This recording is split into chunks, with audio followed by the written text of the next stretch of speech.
Nang mamatay ang asawa ko, sinabi ng anak ko, "Hindi mo na maibabalik si nanay at ang kaarawan ng asawa ko ay 1 beses lang sa 1 taon." Tumama sa akin ang mga salitang iyon na parang isang sampal. Kinabukasan, lumapit siya sa akin na may isang mahalagang kahilingan na para bang walang nangyari. Ito na ang pagkakataon ko para bawiin ang insultong ibinigay niya sa akin at sa kanyang yumaong ina at sinamantala ko iyon. Bago tayo magpatuloy, mangyaring mag-subscribe sa channel at ipaalam sa amin kung saan kayo nakikinig sa mga komento. Nanginginig ang aking mga kamay habang dinidial ko ang numero ni Kyle ng 8:30 ng umaga. Inaayos ang aking itim na kurbata sa pangatlong pagkakataon. Nakaupo ang bakanting tasa ng kape ni Margaret sa counter. May bahagyang mantsapa ng lipstick ang gilid. Ang kusina ay tila walang laman kung wala ang kanyang pag-awit sa umaga. 4 na ring, pagkatapos ay ang malalim na boses ni Kyle. "Oo, tay, si Dad to." Itinuwid ko ang aking mga balikat. Ang libing ay magsisimula sa 11:30. Malakas na tugtog ng musika ang umalingaw-ngaw sa telepono. May sumisigaw na tawa sa background. Boses ni Megan na nagwawala tungkol sa mga dekorasyon. Nag-ubo si Kyle. "Tay, sinabi ko na sa inyo kahapon. Ang kaarawan ni Megan ay ngayong gabi. Pinaplano na namin ito ng ilang buwan." Ang mga salita ay tumama na parang tubig na yelo. Mas hinigpitan ko ang hawak sa receiver. "Ang libing ng inyong ina ay ngayon, Kyle. 1 beses lang sa buhay. Tingnan mo, hindi na babalik si nanay. Pero ang kaarawan ng asawa ko ay 1 beses lang sa 1 taon. May mga caterer na darating. Nagsiset up na ang banda. Pinalaki ka ng iyong ina sa loob ng 35 taon at pinahahalagahan ko yon. Pero hindi ko kayang iwanan si Megan sa espesyal niyang araw. Naiintindihan mo, di ba?" Ang dial tone ay umugong sa aking tainga. Nanatili akong hindi gumagalaw sa loob ng eksaktong 3 minuto, nakatitig sa salamin sa pagbabasa ni Margaret sa tabi ng telepono. Ang orasan sa kusina ay nagpapakita ng 8:47 ng umaga. Ang singsing sa kasal ko ay nasagap ang sikat ng araw na tumatago sa mga bintanang nilinis niya noong linggo. Nakita ko ang programa ng libing sa counter. Si Kyle ay nakalista bilang tagapaghatid ng kabaong. Kinaskas ng aking panulat ang kanyang pangalan na may sinasadyang mga guhit. Sa sementeryo, mga mukhang nakatingin ng may pag-asa. "Nasaan si Kyle?" Patuloy na nagtatanong si Patricia, kapatid ni Margaret. Nagsanay ako sa aking tugon. Mahalagang mga pangako. Mapait ang lasa ng mga salita. 23 katao ang dumating upang parangalan ng aking asawa sa loob ng karampan na taon. Ang kanyang anak ay wala sa kanila. Tumayo ako ng mag-isa sa tabi ng kabaong, napapalibutan ng mga kaibigan ni Margaret mula sa garden club at ng aming mga lumang kapitbahay. Ang bakanting pwesto kung saan dapat nakatayo si Kyle ay tila napakalawak. Sobrang ipinagmamalaki niya ang batang iyan, bulong ni Ginang Henderson, laging pinag-uusapan ang kanyang tagumpay. Tumango ako, masikip ang lalamunan. Pagtanggol ni Margaret kay Kyle hanggang sa huling hininga niya. Busy lang siya sa bagong buhay niya, sabi niya nang hindi siya dumadalo sa mga chemo appointment ni Margaret. Kailangan ng mga batang mag-asawa ng espasyo. Ang pastor ay nagsalita tungkol sa mga bigkis ng pamilya at walang hanggang pag-ibig. Pinanood ko ang lupa na bumabagsak sa pinakintab na kahoy. Bawat isang pala, inililibing hindi lamang si Margaret, kundi pati na rin ang aking mga ilusyon tungkol sa aming anak. Pag-uwi, hinigpitan ko ang manibela hanggang sa namuti ang aking mga buko. Ang passenger seat kung saan dating nakaupo si Margaret ay tila bakante sa tabi ko. Palagi siyang iginigiit na isama ang kanyang maliit na Honda sa halip na ang aking truck, sinabing mas mabuti ito para sa kapaligiran. Ang radyo ay tumutugtog ng kanyang paboritong kanta. Pinatay ko ito. Pareho lang ang itsura ng aming kalye. Mga maayos na damuhan, pininturahan na mga mailbox, ang buhay na binuo namin ng magkasama. Pumasok ako sa driveway at umupo sandali, nagtitipon ng lakas upang harapin ang kawalan sa loob. Ang susi sa harap na pinto ay umikot na may pamilyar na click. Isinabit ko ang aking mga susi sa kawit na inilagay ni Margaret. Isang maliit na pang-araw-araw na gawain na tila napakalaki sa katahimikan. Walang awit mula sa kusina, walang bulong ng telebisyon, tanging ang bahay na nag-aayos sa paligid ng 40 taon ng mga alaala.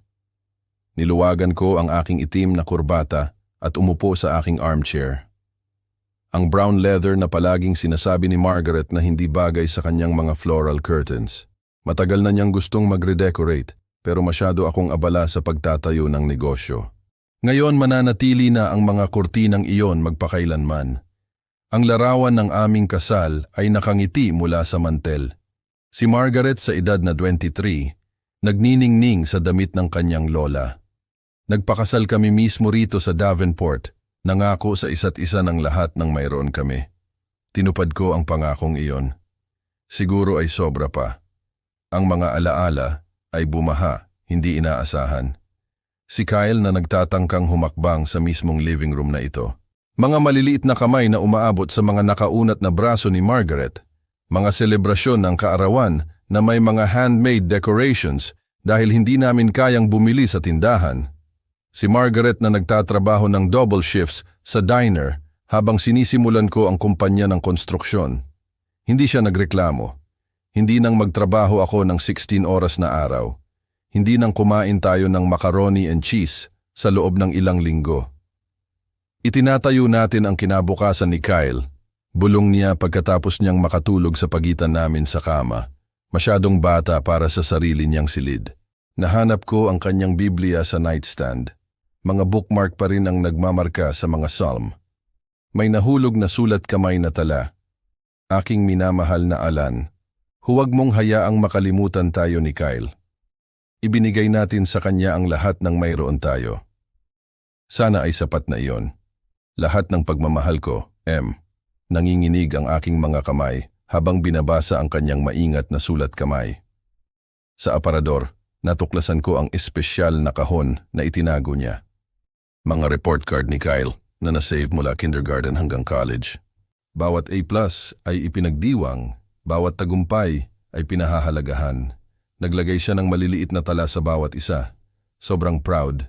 Ang aming napakatalinong bata. Ang mga larawan ng pagtatapos ang pinakamasakit. Si Kyle na nakasuot ng cap and gown.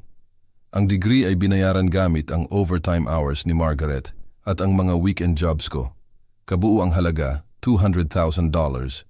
Ang kanyang ngiti ng pagmamalaki ay hindi nagbigay pugay sa sakripisyong nasa likod ng kanyang tagumpay. Kinuha ko ang aking calculator at sinimulang idagdag ang ibinigay kong down payment para sa bahay, $350,000. Ang kasal nila ni Megan, $75,000.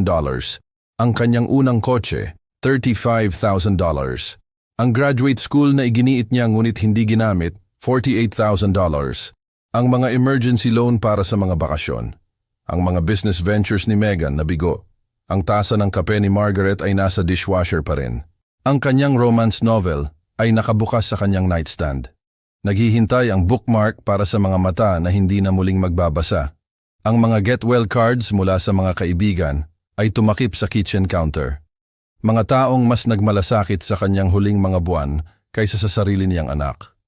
Patuloy na tumataas ang mga numero.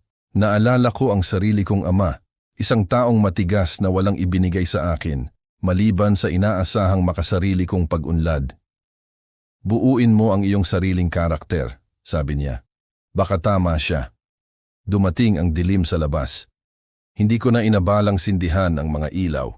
Isang kotse ang huminto sa driveway. Umaandar ang makina. Hindi ako bumangon para tingnan. Kung gusto ni Kyle na makipag-usap, alam niya kung saan ako hahanapin. Umandar ang makina at umalis. Sa 6 mawon ng umaga, nakaupo ako sa aking mahogany desk na may mga file folder na nakalatag sa mga eksaktong hilera. Edukasyon ni Kyle. Bahay ni Kyle. Kasal ni Kyle. Lumamig ang aking kape habang binubuksan ko ang calculator app at sinimulan ang pagtutuos na masyadong mabait si Margaret para hingin. Ang mga salamin sa pagbabasa ay sumasalamin sa aking computer screen habang kinukuha ko ang mga record ng bangko. 15 taon ng mga transaksyon, bawat isa ay minarkahang transfer to Kyle o Loan Kyle Emergency. Ang mga papel ay nagkaluskos sa tahimik na bahay. Ang tanging tunog sa aking bagong realidad. Tuwisyon sa kolehiyo muna. 4 na taon sa $52,000 bawat isa. Naalala kong sinusulatan ang mga tseke na iyon. Si Margaret na nagtatrabaho ng dagdag na shift para tustusan ang aming sariling mga bayarin habang ang aming anak ay nagpapakasaya sa Iowa State. Pagkatapos ay ang graduate school, isa pang 48,000 para sa isang MBA na hindi niya kailan manginamit na huminto sa programa upang hanapin ang sarili sa Europa. Ang biyaheng iyon sa Europa, 48,000 para sa isang MBA na hindi niya kailan manginamit na huminto sa programa upang hanapin ang sarili sa Europa. Ang biyaheng iyon sa Europa, 35,000. Pansamantala lang tay, hanggang sa makapagtayo ako, sabi niya. Ang pagbili ng bahay ay halos nagpabagsak sa amin. Si Kyle na 25 anyos ay nakatayo sa aming living room na may singsing ni Megan sa daliri nito. Natagpuan namin ang perpektong lugar pero kulang tayo ng kaunti sa down payment. 350,000. Sinigurado ko ang mortgage. Tinustusan ko ang bawat sentimo ng down payment. Tumutulong ang pamilya sa pamilya, sabi ni Kyle habang niyayakap ako ng mahigpit. Babayaran kita kapag umangat na ang negosyo. Anong negosyo? Nagtatrabaho na siya para sa akin mula noong nagtapos siya. Kumukuha ng sweldo na hindi niya pinaghirapan. Habang natututo ng mga kasanayang sana, ay pinahahalagahan niya. Nahulog mula sa mga file ang lihim na notebook ni Margaret. Ang kanyang sulat kamay na nagdodokumento ng bawat sakripisyo. Kanselado ang anniversary dinner. Kailangan ng $5,000 para sa kotse ni Kyle. Ipinagpaliban ang aking pagbisita sa doktor. Mas mataas ang gastos sa kasal ni Kyle kaysa sa inaasahan. Bumili ng generic groceries ngayong buwan. Nagpadala ng pera kay Kyle para sa kaarawan ni Megan. Ang kanyang huling tala ay pinakamalalim. Ibinigay natin kay Kyle ang lahat. Sana ay maalala niya tayo ng mabuti. Ang mga numero sa calculator ay tumaas. $847,000, higit sa 3 kapat ng $1,000,000. Binigyan ako ng aking ama ng $20 sa isang pagpakamay nang umalis ako sa bahay. Binuo ko ang lahat mula sa wala at nakita ito ni Kyle bilang kanyang mana na gagastusin habang kami ay buhay pa. Naalala ko siyang tinawag ang aking kumpanya na family business noong huling Pasko na para bang binuo niya ito sa tabi ko sa halip na pumasok sa isang handa ng posisyon. Nakangiti si Megan nang may pag-apruba. Nagpaplano na kung paano gagastusin ang kita na aking pinaghirapan sa 40 taon ng paggawa. Ang aking business mindset ay kumilos. Ito ay isang problema na nangangailangan ng solusyon. Hindi pagdadalamhati na nangangailangan ng ginhawa. Masyado akong emosyonal sa loob ng mahabang panahon, gumagawa ng mga dahilan para sa pag-uugali na kinababahalaan ni Margaret ng pribado. Baka masyado na tayong gumagawa para sa kanya. Bulong niya pagkatapos ng huling emergency ni Kyle. Ang kanyang larawan ay nanood mula sa sulok ng desk habang isinasara ko ang mga file. Tumayo ako na may bagong determinasyon, nakaramdam ng isang bagay na mas matigas kaysa sa pagdadalamhati na nananatili sa aking dibdib. Tama ka sa pag-aalala, sinabi ko sa kanyang larawan. Tumunog ang telepono. Ang pangalan ni Kyle ang lumitaw sa caller ID. Tinitigan ko ito sa loob ng 4 na ring at pagkatapos ay sinagot, "Hoy Tay, sana ay maayos ka pagkatapos ng kahapon." Ang boses ni Kyle ay nagdadala ng pamilyar na masayang tono, ang ginagamit niya kapag may kailangan siya. Napansin ko na hindi niya partikular na binanggit ang libing. Hindi niya tinanong kung paano ako nakakaahon pagkatapos ni Margaret. Nakasurvive ako. Pinananatili kong matatag ang aking boses, nakatitig sa mga dokumentong pinansyal na nakakalat sa aking desk. Mabuti. Pakinggan mo. Tumatawag ako dahil kailangan nating tustusan ang ilang hindi inaasahang gastos. Kamangha-mangha ang pagdiriwang ni Megan, pero medyo nag-overboard kami. Alam mo na iyan, di ba? Isang beses ka lang magta-35 taong gulang, tama? Sa background, narinig ko ang boses ni Megan. Sabihin mo sa kanya tungkol sa banda. Oo. Kaya, kumuha kami ng hindi kapanipaniwalang live band. Dinala namin ang lahat sa bagong steakhouse sa downtown. Binigyan ko si Megan ng napakagandang diamond bracelet. Nararapat sa kanya ang pinakamahusay, alam mo. Pero ngayon, dumarating na ang mga bayarin sa credit card at tinitingnan namin ang halos $15,000 na agarang bayad. $15,000? Mabilis kong kinalkula. Pautang numero 47 sa loob ng 15 taon. Kahapon ko lang inilibing ang aking asawa. Ngayon, humihingi ng pera ang anak ko para sa isang selebrasyon. Kaya maaari mo na lang bang i-wire sa aking account ngayon? Si Megan ay talagang stressed tungkol sa mga bayarin. Ang sandali ay nag-unat sa pagitan namin. Tumingin ako sa larawan ni Margaret pagkatapos ay sa mga maayos na hanay ng mga numero na nagdodokumento ng kabuuang halaga ni Kyle sa aming kasal. Hindi, tahimik. Ano ang ibig mong sabihin na hindi? May problema ba sa bangko? Ibig kong sabihin hindi, Kyle. Hindi kita bibigyan ng anumang pera pa. Ang masayang maskara ay nahulog sa kanyang boses. Seryoso ka bang tumanggi sa akin ngayon pagkatapos ng lahat ng pinagdaanan natin ngayong linggo? Lahat ng pinagdaanan natin. Para bang siya ang nagdusa sa libing ni Margaret sa halip na mag-organisa ng isang selebrasyon. Ikaw ay 35 taong gulang na, Kyle. Kaya ano ang kinalaman niyan sa pagtulong sa iyong anak na makaalis sa gipit na sitwasyon? Hindi naman siguro ikaw ay walang kakayahang magbigay. Tumataas ang boses ni Megan sa background. Sabihin mo sa kanya na kailangan namin ang perang iyon. Nagastos na namin ito. Sabi ko, hindi. Kakaiba ang pakiramdam ng mga salita sa aking bibig. Ang unang pagkakataon na tumanggi ako kay Kyle sa anumang bagay. Hindi kapani-paniwala ito. Lumamig ang kanyang boses. Kakapatay lang ni nanay at nagiging petty ka tungkol sa pera. Gustuhin niya na tutulungan mo kami. Ang manipulasyon ay napakakaswal, napakasanay. Ilang beses na ba niyang ginamit ang card na ito? Ilang beses na ba kaming sumuko dahil binanggit niya ang katapatan ng pamilya? Gusto ng iyong ina na makita ka sa kanyang libing, Kyle. Humigpit ang paghinga ni Kyle. Sige. Ayusin namin ito sa sarili namin. I-max out pa ang mga card. Mangutang kina tatay at nanay ni Megan, kahit ano pa. Pero huwag mong asahan na kami ay pupunta diyan sa malapit kung ganyan ka magiging. Ang banta ay nakabitin sa hangin. Sa loob ng 35 taon, ito ay gumana ng perpekto. Ang presensya ni Kyle bilang gantimpala para sa pera ni Alan, ang kanyang kawalan bilang parusa sa pagsasabing hindi. Naiintindihan ko, sabi ko ng mahinahon.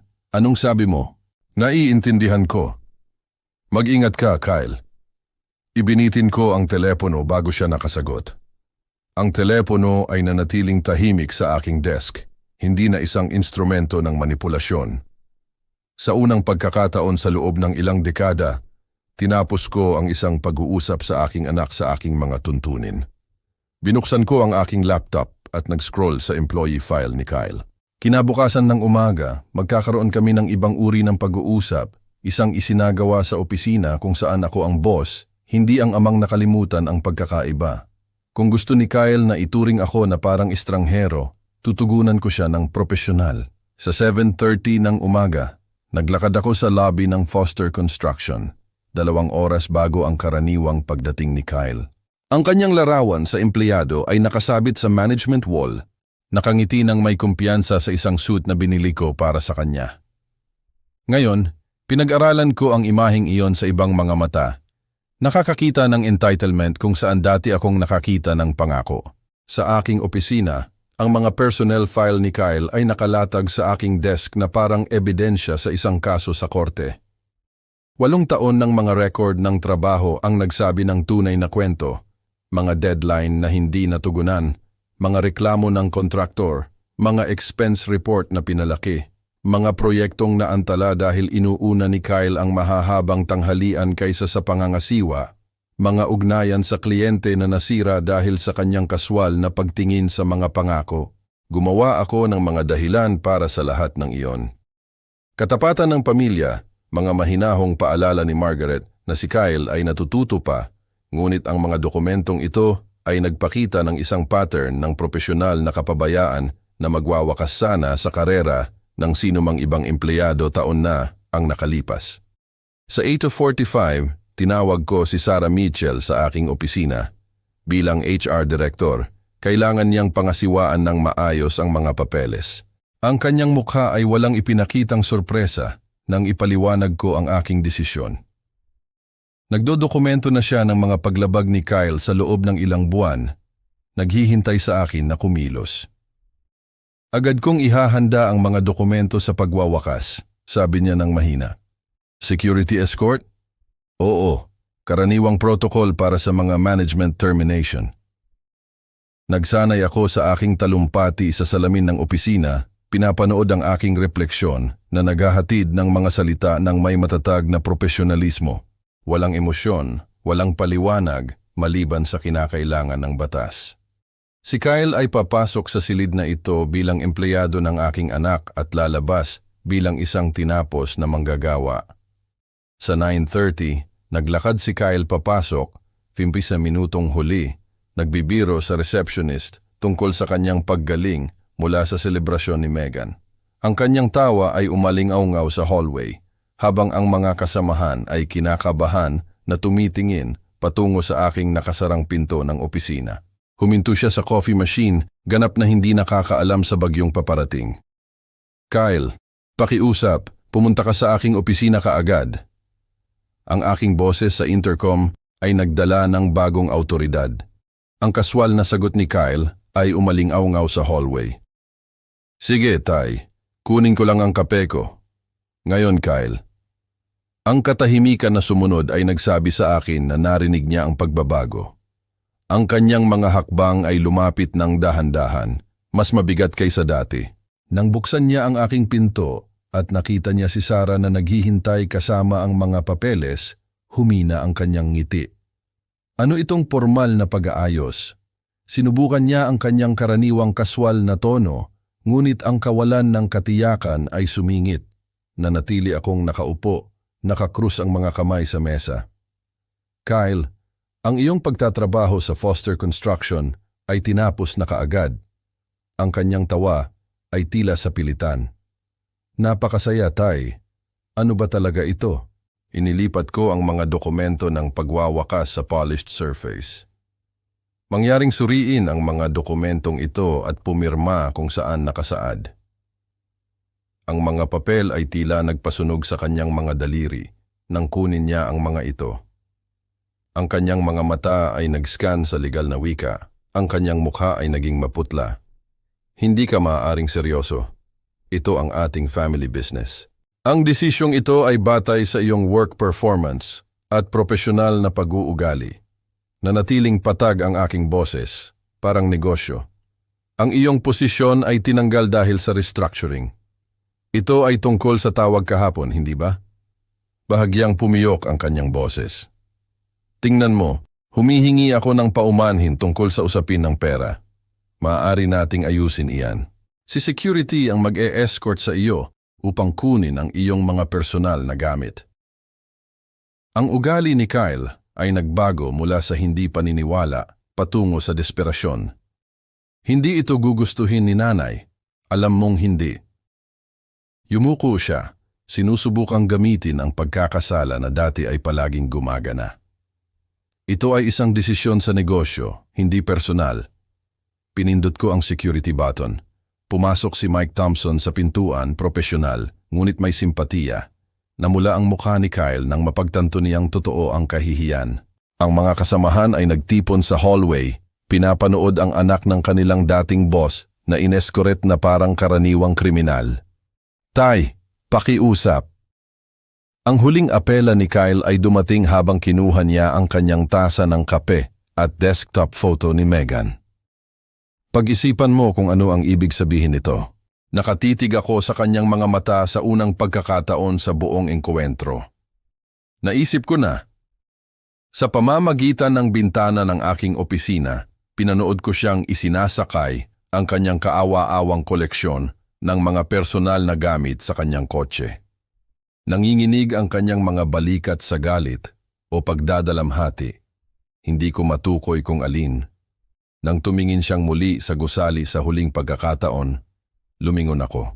Bumalik si Sarah na may pirmahang mga papeles. Ang lahat ng access codes ay nabago na.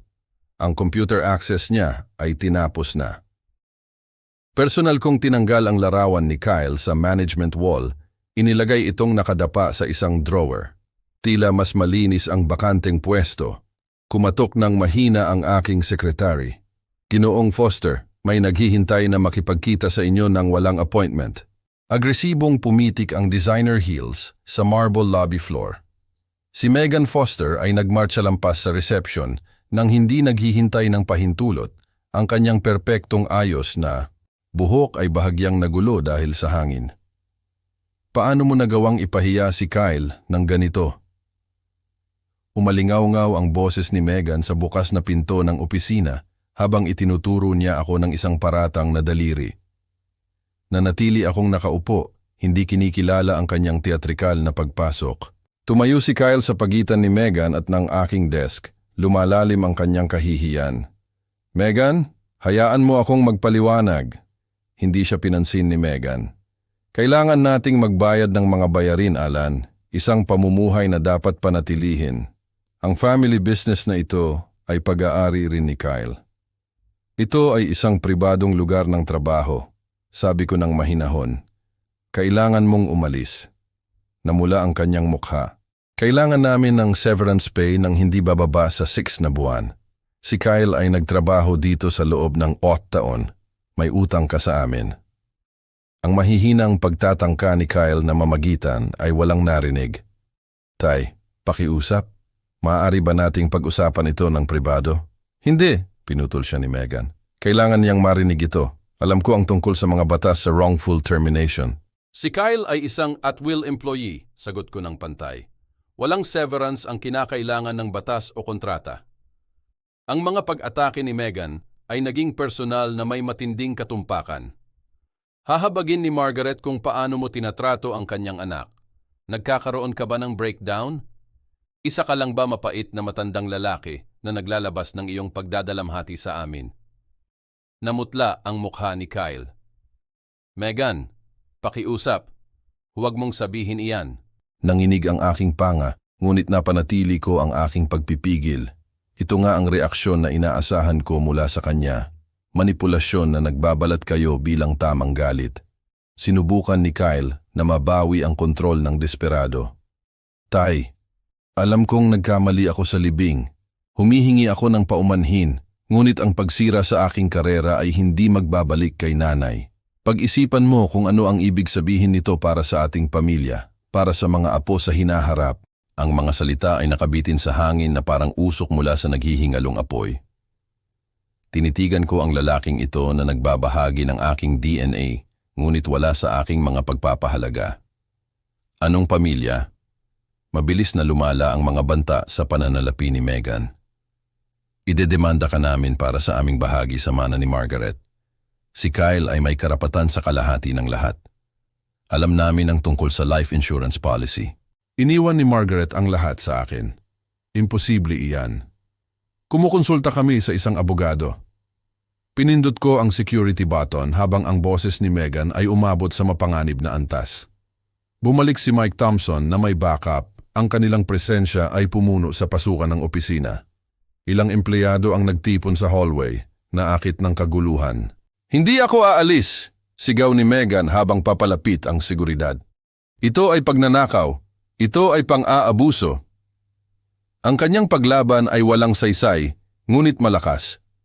Narinig ng buong opisina ang kanyang mga banta at akusasyon habang siya ay inescort palabas sa lobby. Ang kahihiyan ni Kyle ay umabot sa bagong kalaliman. Pinapanood ang kanyang asawa na pisikal na inalis mula sa kanyang dating lugar ng trabaho. Nang humupa ang ingay, naiwan si Kyle na nag-iisa sa akin.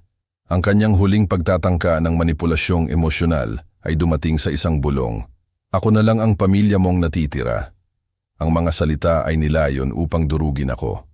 Sa halip nilinaw nito ang lahat.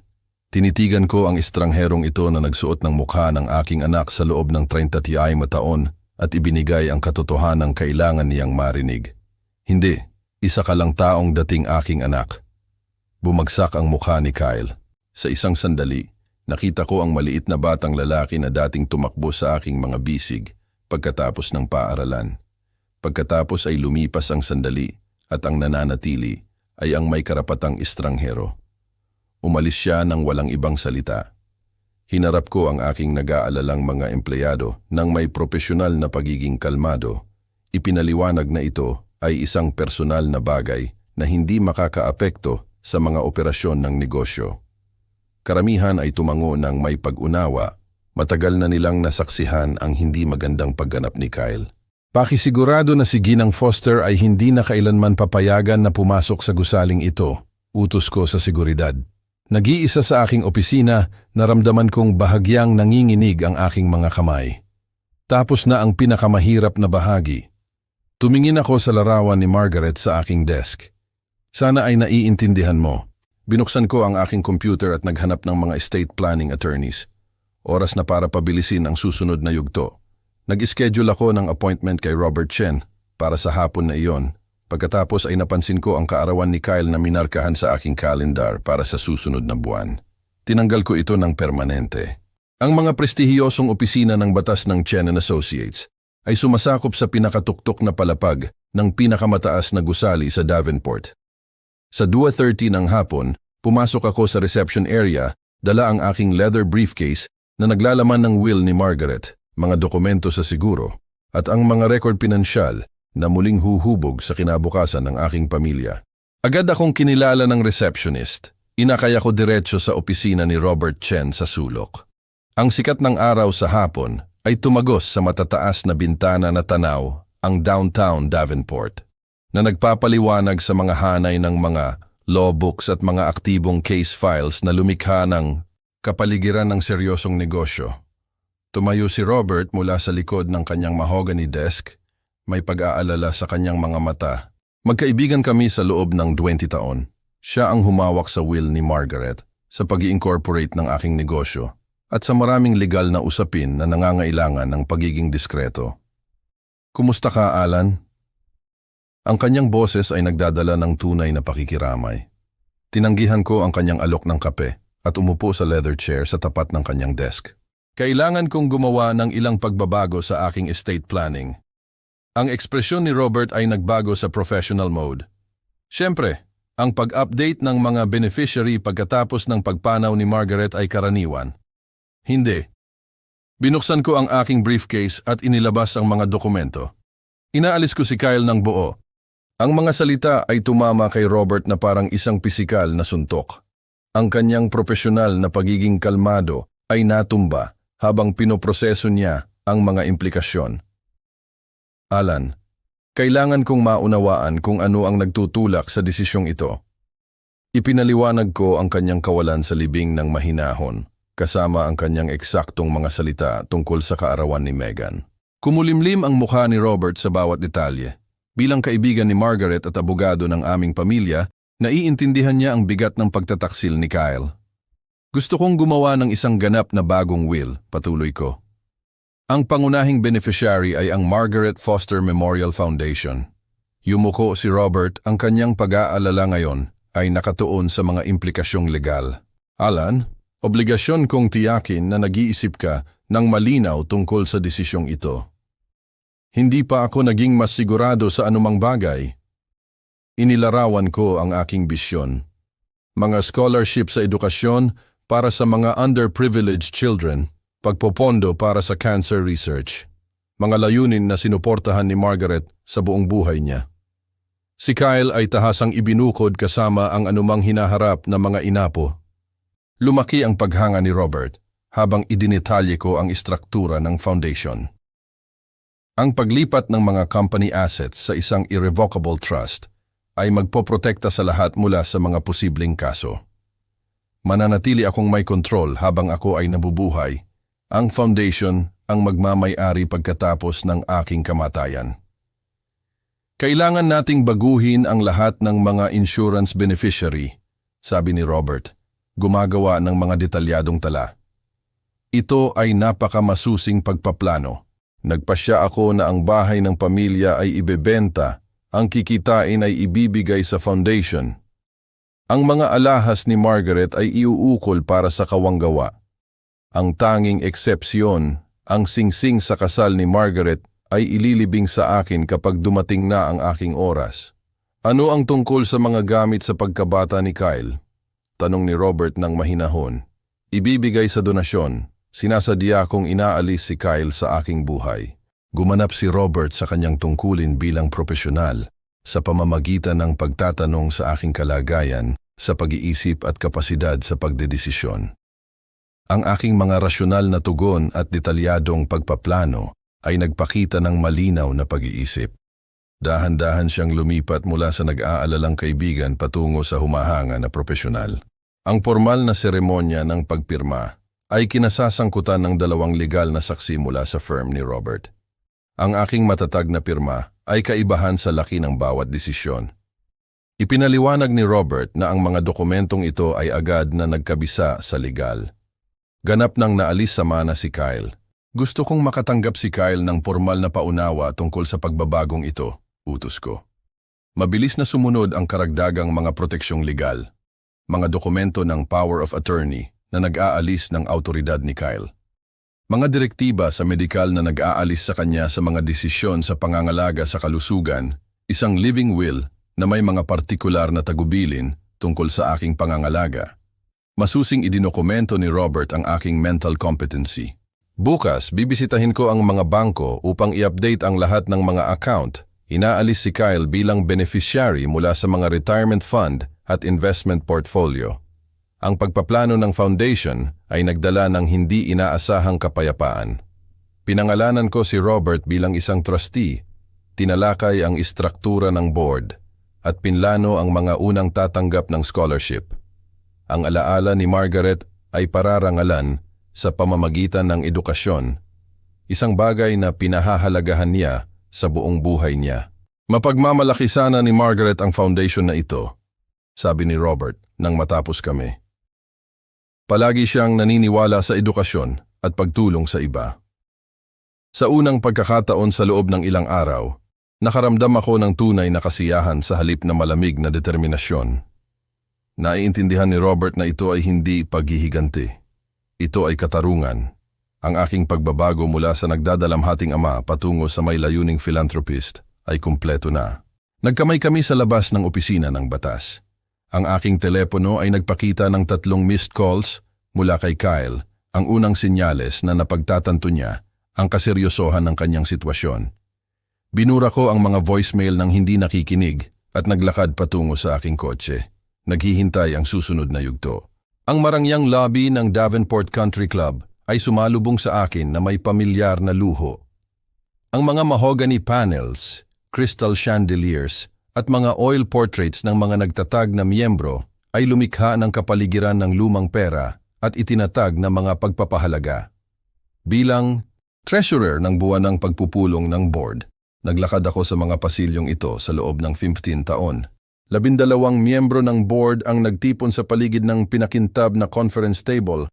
Tinatalakay ang karaniwang mga gawain ng club bago ang aming opisyal na pagpupulong. Si William Hayes, ang aming board president, ay lumapit na may tunay na pakikiramay. Alan, maganda ang serbisyo sa pag-alala. Magiging masaya sana si Margaret. Salamat sa mga bulaklak, sagot ko ng may kabaitan. Si Patricia Morton, kapatid ni Margaret at isang matagal ng miyembro, ay sumali sa aming pag-uusap. Patuloy akong naghahanap kay Kyle sa serbisyo. Ang tanong na inaasahan ko ay nakabitin sa hangin. Huminto ako, pagkatapos ay nagpasya na. Ang katotohanan ay maglilingkod sa alaala ni Margaret ng mas mahusay kaysa sa diplomasya. Piniling hindi dumalo ni Kyle sa libing ng kanyang ina. Ang gulat na katahimikan ay kumalat na parang mga alon sa tubig. Namutla ang mukha ni Patricia. Ano ang ibig mong sabihin na piniling hindi? Inihayag ko ang eksaktong mga salita ni Kyle tungkol sa kaarawan ni Megan na mas mahalaga. Ang nakikitang pagkasuklam sa mukha ng mga miyembro ng board ay nagsabi sa akin ng lahat tungkol sa kanilang mga pagpapahalaga, mga pagpapahalagang binaliwala ni Kyle. Ang asawa ni William, si Nancy, ay nakikinig mula sa hallway. Sa loob ng ilang minuto, siya ay gumagawa ng mga tawag sa telepono. Ang kwento ay umabot sa Ladies Bridge Club sa loob ng 1 oras, pagkatapos ay kumalat sa mga social elite ng Davenport na parang salot. Umuwi ako ng hindi alam ang social storm na aking pinakawalan. Ang unang kahihinatnan ay tumama kay Megan kinabukasan. Ang kanyang yoga instructor sa eksklusibong studio ay pinapalis siya sa gitna ng sesyon. Mas gusto namin ang mga miyembro na may family values, ang malamig na paliwanag.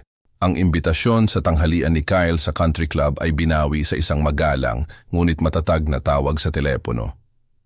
Ang kanilang regular na mesa sa Romanos Restaurant ay naging permanenteng hindi magagamit. Ang pagkalito ni Megan ay naging lumalaking galit habang lumitaw ang mga pattern. Dumating ang Sabado ng umaga na may pinakanakakahiyang sandali ni Kyle. Ang kanyang golf foursome ay gumawa ng malinaw na mga dahilan at umalis ng maaga. Ang pro shop manager ay nagmungkahi na maaaring mas komportable si Kyle sa ibang lugar. Naglakad siya patungo sa kanyang kotse ng mag-isa na nauunawaan na alam ng lahat ang tungkol sa libing. Ang karanasan sa pamimili ni Megan sa Bergdorf's boutique ay nagwasak sa kanyang natitirang mga ilusyon. Ang malamig na pagtanggap ng mga sales associate ay pinalitan ang mga tao ng mainit na serbisyo. Ang kanyang credit application ay nahaharap sa mga misteryosong pagkaantala. Ang manager ay nagmungkahi na mas gusto niyang mamili sa ibang lugar. Ang profesional na paghihiwalay ni Kyle ay parehong mapanira. Ang mga job interview ay nakansela ng walang paliwanag. Ang mga dating business contacts ay tumigil sa pagsagot sa mga tawag. Ang kanyang networking lunch sa Chamber of Commerce ay naging mahirap at maikli. Alam ng mga potensyal na employer ang kwento bago siya dumating. Ang huling dayami ay dumating sa Elite Salon kung saan ang regular na appointment ni Megan ay biglang nakansela. Narinig niya ang ibang mga client na pinag-uusapan ang tungkol sa kanyang walang pusong asawa. Tumakbo siya, palabas na umiiyak. Binanggit ng society columnist ng lokal na pahayagan ang nakakadismayang kawalan sa serbisyo para kay Margaret. Ang mga miyembro ng kongregasyon ng simbahan ay nagpahayag ng hayag na hindi pagsang-ayon. Ang mga dating kaibigan ay umiiwas kina Kyle at Megan sa mga public event. Ang mga desperadong pagtatangka ni Kyle na ipaliwanag ang sitwasyon ay walang narinig. Ang kanyang mga pag-aangkin na ako ay nagpapalaki ay sinalubong ng universal na hindi paniniwala. Ang masikip na komunidad ng Davenport ay nagbigay ng kanilang hatol. Ang pagbagsak ni Megan ay hindi maiiwasan. Hinarap niya si Kyle tungkol sa kanilang sinirang reputasyon, hinihingi na ayusin niya agad ang sitwasyong ito. Nang umamin si Kyle na hindi niya alam kung paano, nagbanta siyang iiwan siya kung hindi gaganda ang mga bagay-bagay. Narinig ko ang mga social consequences na ito mula sa iba't ibang mapagkukunan. Nakakaramdam ng kasiyahan na ang katarungan ay natural na ipapatupad. Ang mga pagpapahalaga ng Davenport ay umaayon sa akin. Katapatan ng pamilya, paggalang sa mga patay, pangunahing pagiging disenteng tao. Nilabag ni Kyle ang lahat ng ito. Pinararangalan ng komunidad ang alaala ni Margaret sa pamamagitan ng pagtanggi sa mga nagpaparungis nito. Tumunog ang telepono ko habang nag-aalmusal. Ang boses ng bank manager ay nagdadala ng profesional na pag-aalala. Ginoong Foster, ang bayad sa mortgage ni na Kyle at Megan ay 30 araw ng huli. Ginagarantiyahan mo pa rin ang loan, tama ba? Huminto ako, isinasaalang-alang ang mga implikasyon.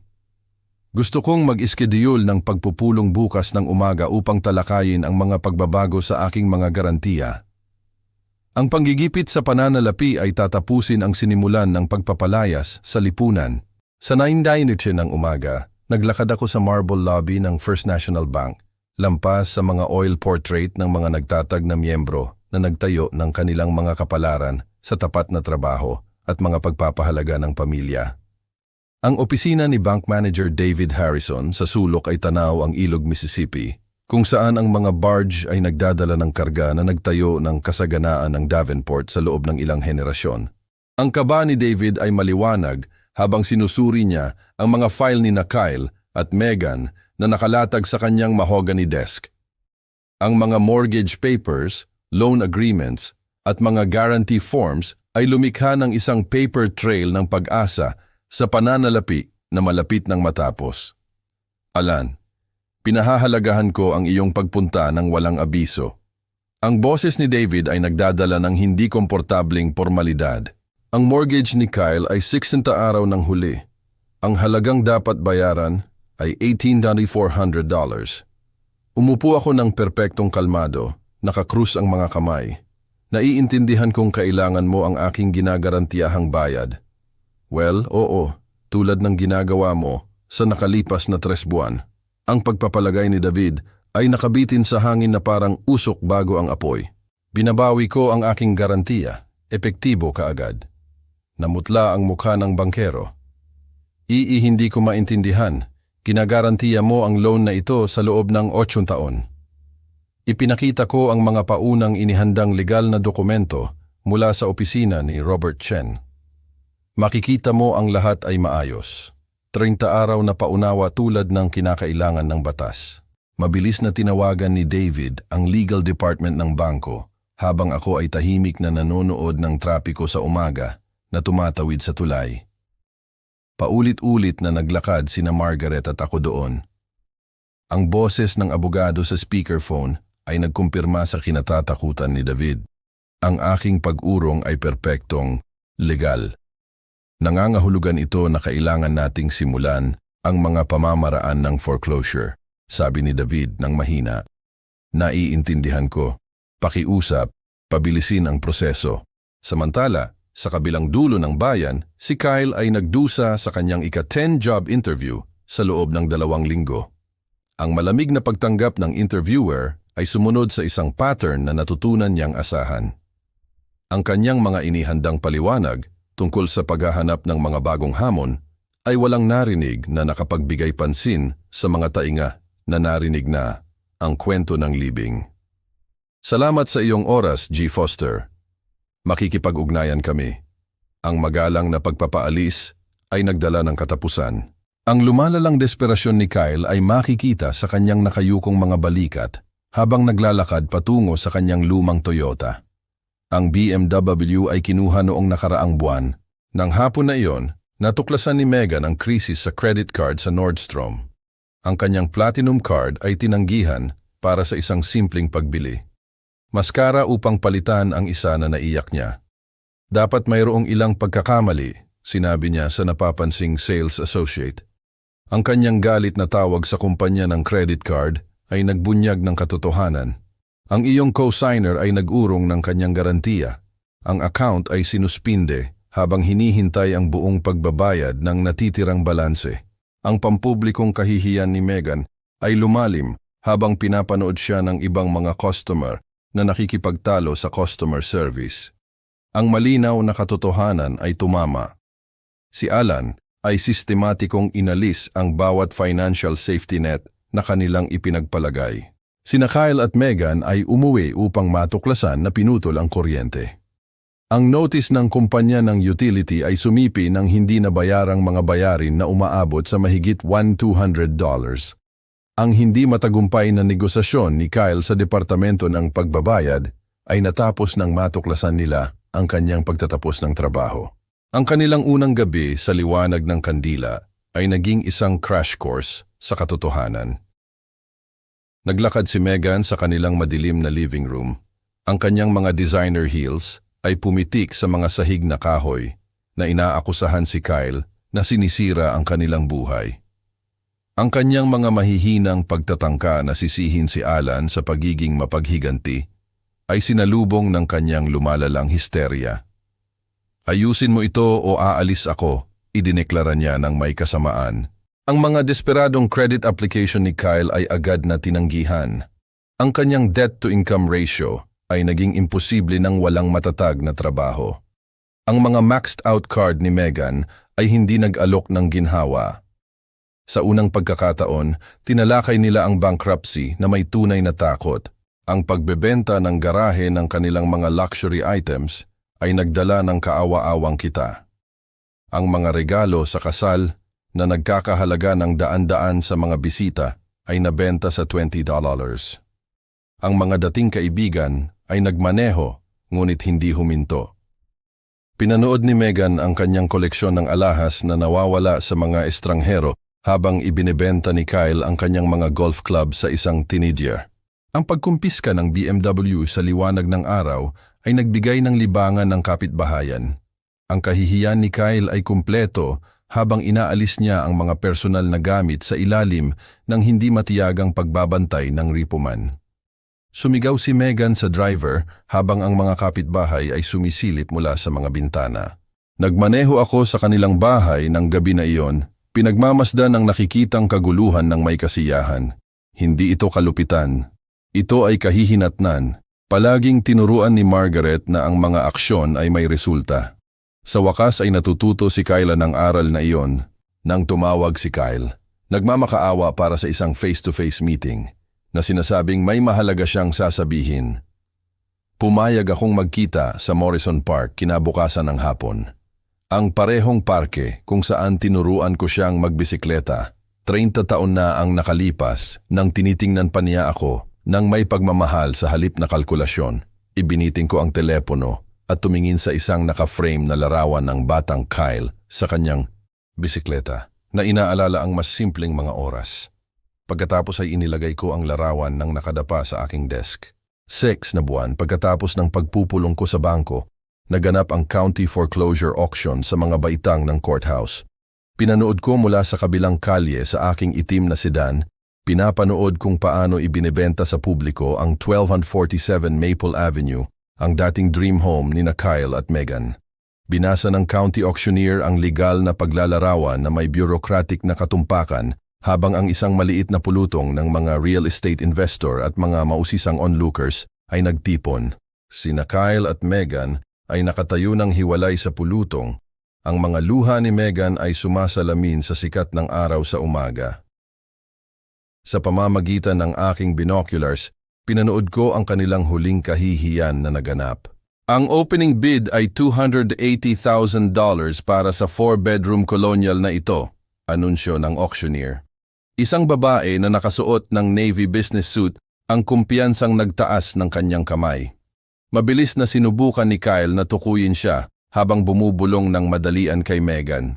Ang pag-aalok ay umabot sa $315,000 na may 2 na lamang nakalahok, ang misteryosong babae at isang lokal na kontraktor. Nang dumating ang aking abogado, si Robert Chen, at tumango sa babae, ang lumalaking hinala ni Kyle ay naging gulat na pagkaunawa. Iyan ang abogado ni tatay, bulong niya kay Megan. Ang kanyang boses ay naririnig sa tahimik na pulutong. Hindi makapaniwala si Megan. Hindi niya gagawin, hindi niya kaya. Ang desperadong pagtatangka ni Kyle na lumapit sa misteryosong nag-aalok ay napigilan ng seguridad ng courthouse. Nagpatuloy ang auction na may mechanical efficiency habang ang mundo ni Kyle ay gumuho sa real time. $317,000, tawag ng babae sa navy blue. Going once, going twice, sold. Bumigay ang mga binti ni Kyle. Ang sigaw ni Megan, "Ito ang bahay namin," ay umalingaw-ngaw sa mga pader ng courthouse nang silyuhan ng gavel ng auctioneer ang kanilang kapalaran. Bumaba ako sa aking kotse at naglakad patungo sa mga baitang ng courthouse. Ang aking presensya ay nagdulot kay Kyle upang maunawaan ang kumpletong lawak ng aking 6 na buwang estratehiya.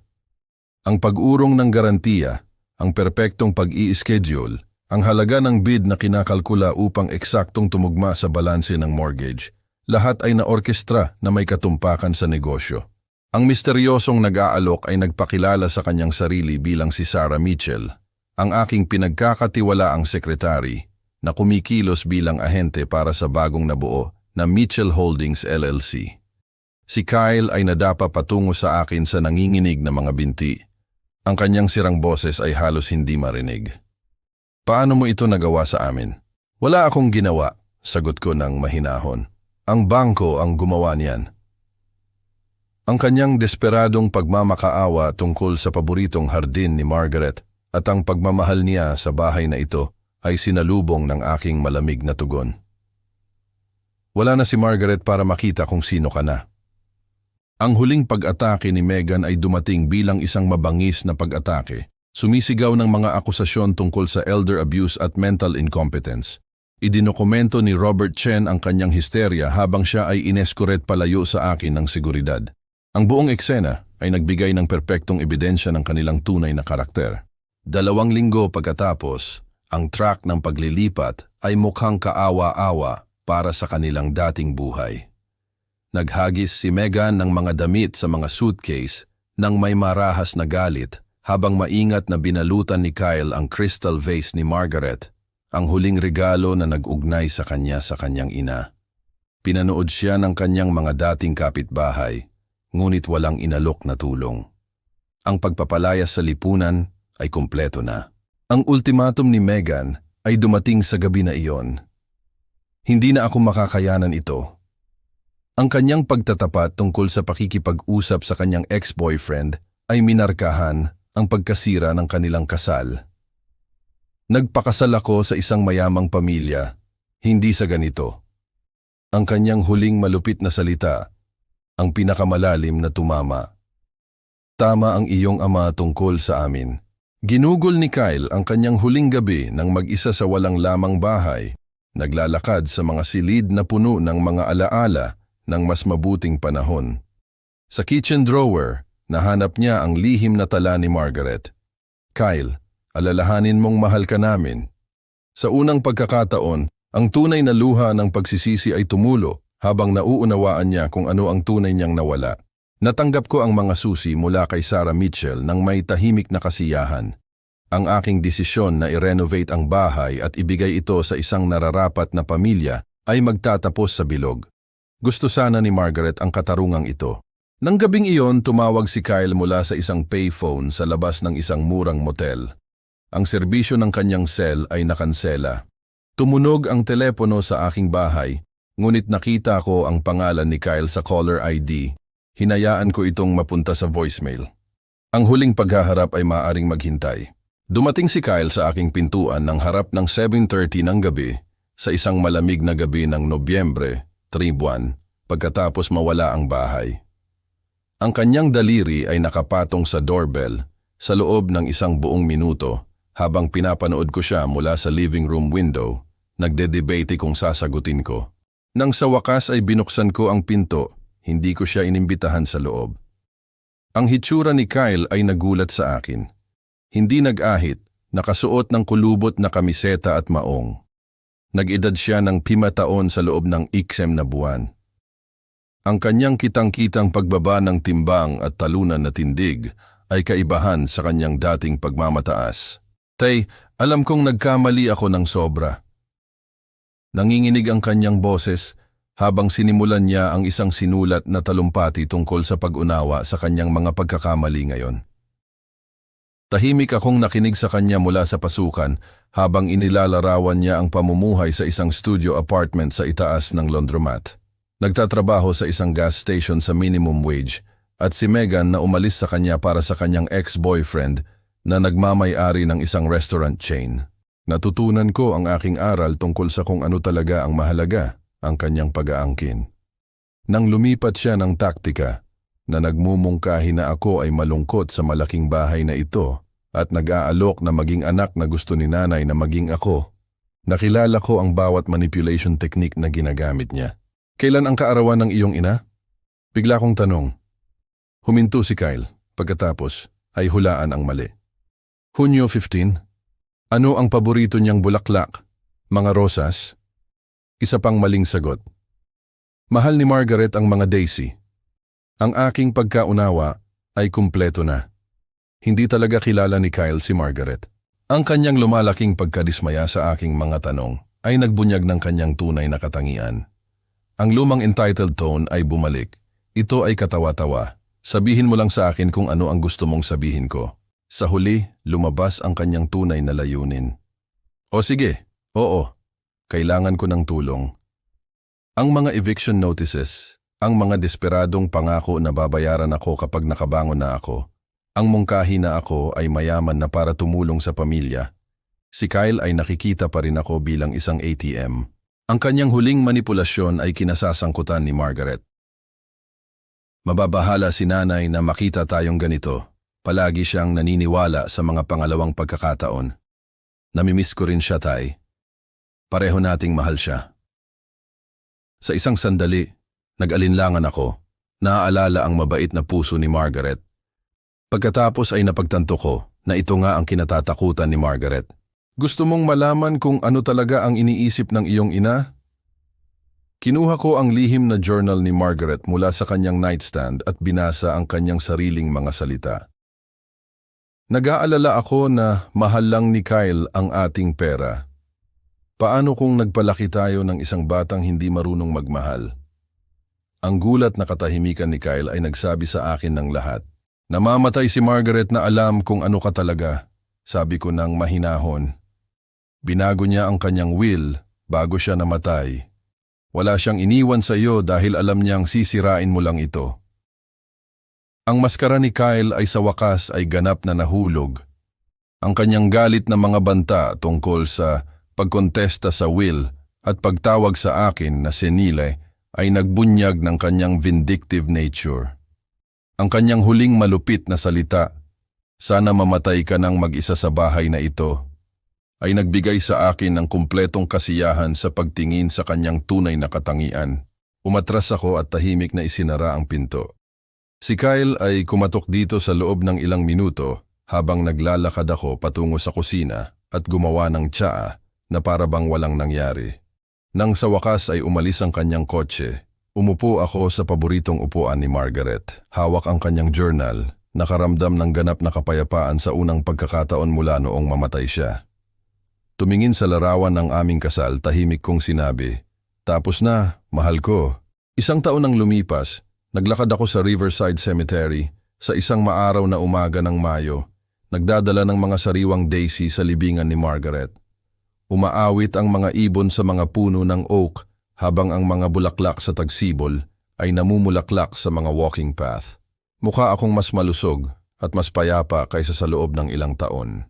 Lumuhod sa tabi ng polished granite headstone ni Margaret, inayos ko ang mga sariwang daisy habang nagsasalita ng mahina tungkol sa matagumpay na unang taon ng Margaret Foster Memorial Foundation. 20 scholarships ang iginawad sa mga nararapat na estudyante. $200,000 ang inilaan sa cancer research sa pangalan ni Margaret. Ang dedication ng community center ay pinaplano para sa kaarawan ni Margaret. Si Kyle ay nagtatrabaho sa Sam's gas station sa Route 6. Naiulat ko ng tila isang katotohanan. Ang kanyang diborsyo ay naayos na. Si Megan ay muling nagpakasal sa kanyang restaurant owner. Si Kyle ay nabubuhay sa kumpletong paghihiwalay sa lipunan at kahirapan sa pananalapi. Wala akong naramdamang kasiyahan sa kanyang pagdurusa, tanging katarungan. Paghinto sa pag-alis sa sementeryo, huminto ako sa Morning Glory Diner. Si Kyle ay nagtatrabaho sa likod ng counter na nakasuot ng may mantsang uniforme. Nagtagpo ang aming mga mata sa kabila ng diner. Ang kanyang gulat na pagkilala at nakikitang kahihiyan ay kapansin-pansin habang ako ay mahinahon na nag-order ng kape. Tinatrato siya tulad ng sino mang manggagawa sa serbisyo. "Kumusta ka, Tay?" Ang boses ni Kyle ay nagdadala ng tunay na pagpapakumbaba sa unang pagkakataon. "Maayos ako, salamat." "Alam kong hindi sapat ang humihingi ng tawad," sabi niya ng mahina. Hindi sapat." Ang pag-amin ni Kyle ay nagulat sa akin. Naiintindihan ko na ngayon kung ano ang nawala sa akin. Hindi ito tungkol sa pera, di ba? "Gusto mo akong mahalin, hindi ang iyong pitaka," sabi ko. "Nanalo rin iyon si nanay." Sa unang pagkakataon, ang luha ni Kyle ay tila tunay. "Ginawa ko ang kailangan kong gawin," ipinaliwanag ko. "Aprobado sana ni Margaret. Wala akong pagsisisi sa lahat ng iyon." "Alam ko," tinanggap ni Kyle. "Nararapat ako sa lahat ng iyon." "Oo, nararapat ka." Nang tanungin ni Kyle kung may anumang paraan pabalik, tapat akong sumagot. "Hindi ko alam. Siguro. Kailangan mong patunayan na talagang nagbago ka. Hindi sa salita. Ipakita mo sa akin sa pamamagitan ng iyong mga aksyon." Inilarawan ko ang aking bagong buhay.